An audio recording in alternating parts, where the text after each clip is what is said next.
Alright, I want to give all praise and glory to Yahweh Bahasham, Yahweh Shai Bahasham Ha Rakakudash, double honors unto our apostle elders which rule great millstone well and shalom to the hopeful elect of the nation of Israel. May you endure unto the end.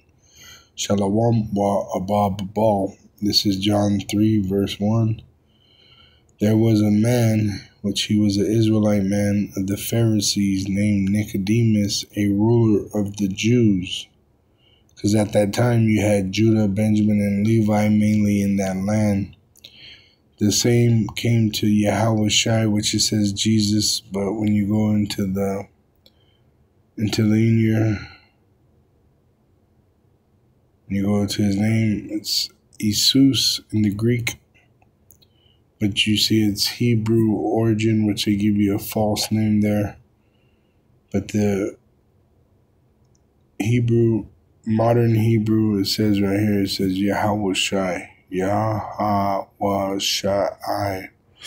When you translate, it doesn't translate to Jesus, translate closer to Joshua, showing you that the so-called white race is a goddamn lie. It says in verse 2, the same came to Yahweh Shai by night and said unto him, Rabbi, we know that thou art a teacher come from Yahweh, for no man can do these miracles that thou dost except Yahweh be with him. Yahweh Shai answered and said unto him, Verily, verily, I say unto thee, except a man be born again, he cannot see the kingdom of Yahweh. Nicodemus saith unto him, How can a man be born when he is old? How, it says, can he enter the second time into his mother's womb and be born? She's thinking with a carnal mind. It says, Yahweh Shai answered, Verily, verily, I say unto thee, except a man be born of water and of spirit, he cannot enter into the kingdom of Yahweh. That which is born of flesh is flesh, it's with the world, and that which is born of the spirit is spirit, which pertain to spiritual things. Marvel not that I said unto thee, ye must be born again. Right? So when you go to 1 Peter 2, it says in verse 1, Wherefore laying aside all malice and all guile and hypocrisy and envies and all evil speakings, as newborn babes, desire sincere milk, the sincere milk of the word, that ye may grow thereby, if so be ye have tasted that the Lord is gracious.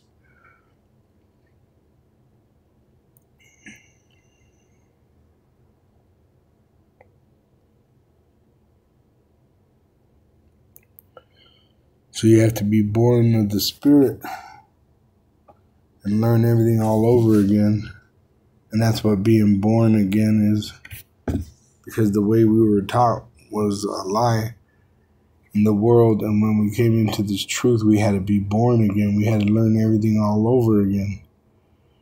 It says in John 3 verse 9, Nicodemus answered and said unto him, How can these things be?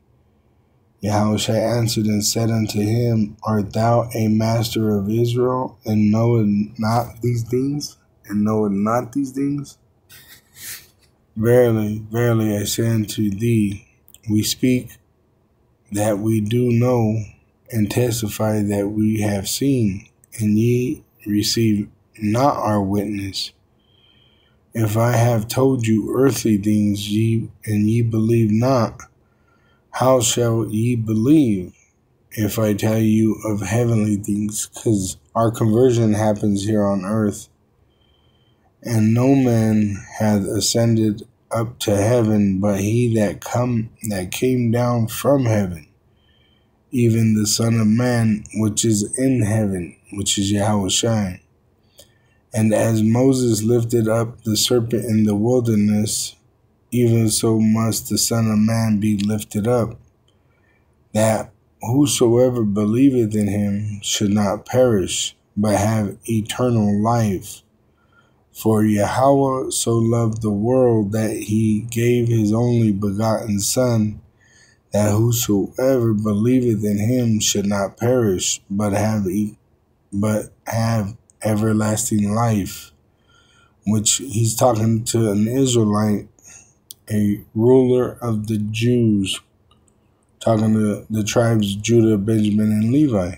He's not talking to everybody, which the so-called Christian church likes to use this John 3:16 to try to talk about it being for everybody, for the whole entire world, but it's not. It's for the Israelite world, and it's only for the remnant. See, it says, so Yahweh loved the world there is cosmos. So when you go down, it says, let's see.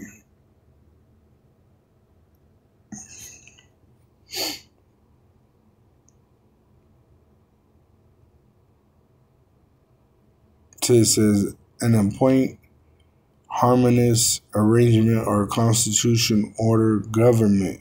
Talking about his elect. And when you go down to the bottom, it says the Gentiles as contrasted to the Jews, which are Israelites. So the world is the Israelites, all right?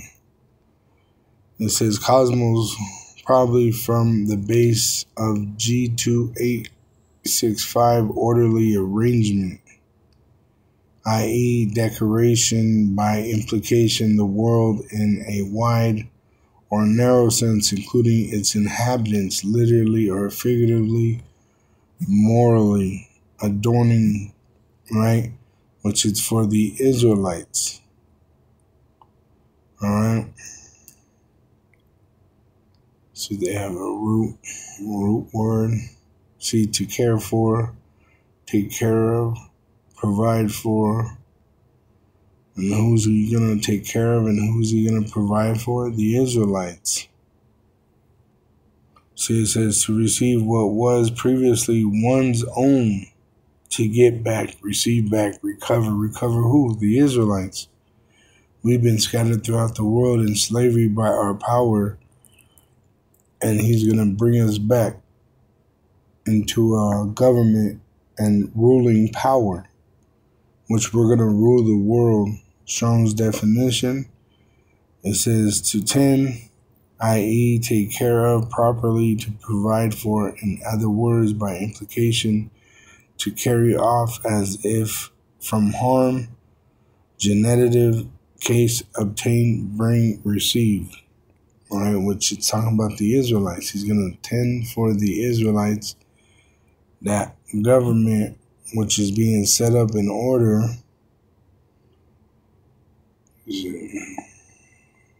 Seeing as pertaining to men, it says, the inhabitants of the earth, men, the human family, which the human family is not true. The nations are divided into multiple nations. The ungodly multitude, the whole mass of men alienated from Yahweh and therefore hostile to the cause of Hamashiach. World affairs, the arrangement, the aggregate of things earthly, the whole circle of earthly goods, endowments, riches, advantages, pleasures, which are going to be given to the Israelites, etc., which although hollow and frail and fleeting, stir desire, seduce from Yahweh, and are obstacles to cause of Hamashiach, which the Israelites are going through a trial and a tribulation here on earth, which is to test our faith. All right? So this world is dealing with the Israelite world. For Yahweh so loved the world that he gave his only begotten Son, that whosoever believeth on him should not perish but have everlasting life. So when you go to John 17, when Yahushua is praying the high priestly prayer before he's crucified, and he's praying to his Father, right? It says in verse 9, Yahushua says, I pray for them. I pray not for the world, but for them which thou hast given me. For they are thine, and all mine are thine, and thine are mine, and I am glorified in them, which are the Israelites. Now, when you go to this word world here, once again, it's cosmos. All right? So he's not praying for everybody in the world, right? Not even all the Israelite world.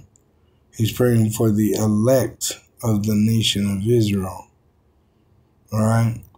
It says, and now, verse 11, and now I am more in the world, and now I am no more in the world, because he died and was resurrected, and he sits at the right hand of the Father in heaven, but these are in the world. And I come to thee, Holy Father, keep through thine own name those whom thou hast given me, that they may be one as we are.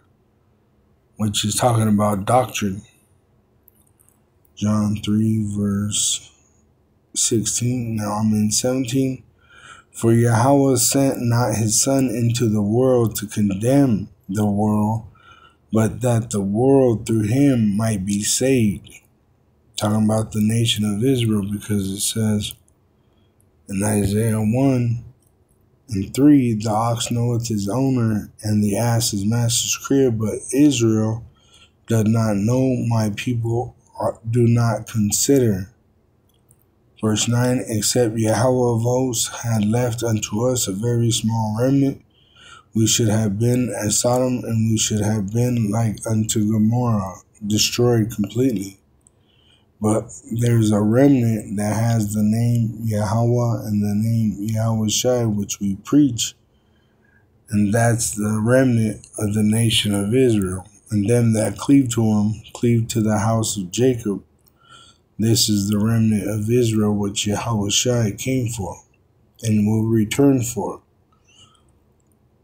It says in verse 18, he that believeth on him is not condemned, but he that believeth not is condemned already, because he had not believed in the name of the only begotten Son of Yahweh.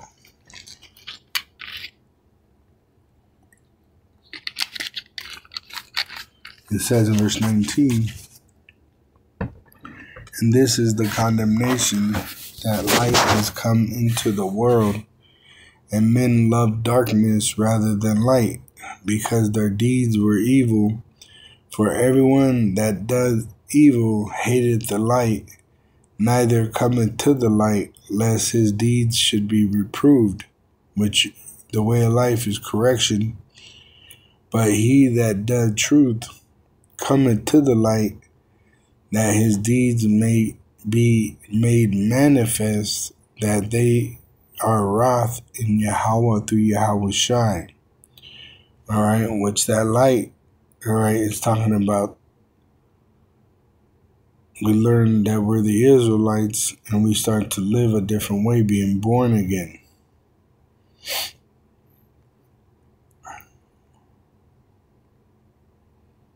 Let's see.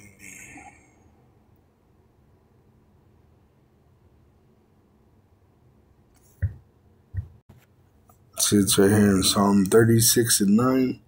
For with thee is the fountain of life, in thy light shall we see light. Psalm 37, verse 6. And he shall bring forth thy righteousness as the light, and thy judgment as the noonday. See? And so that light we're bringing forth and declaring it before all men, as we've been commanded from Yahushua. It says in Matthew 5, verse 16, let your light so shine before men, that they may see your good works and glorify your Father which is in heaven. See? So we radiate this light, which is the truth, and it really converted our souls where we begin to live a different way of life than the rest of the world. All right, we're living a life of truth. We worship Yahweh through His Son Yahweh Shai in the spirit of truth. We tell the truth. We present everything honest before men. Shalom to the elect wa abba babal.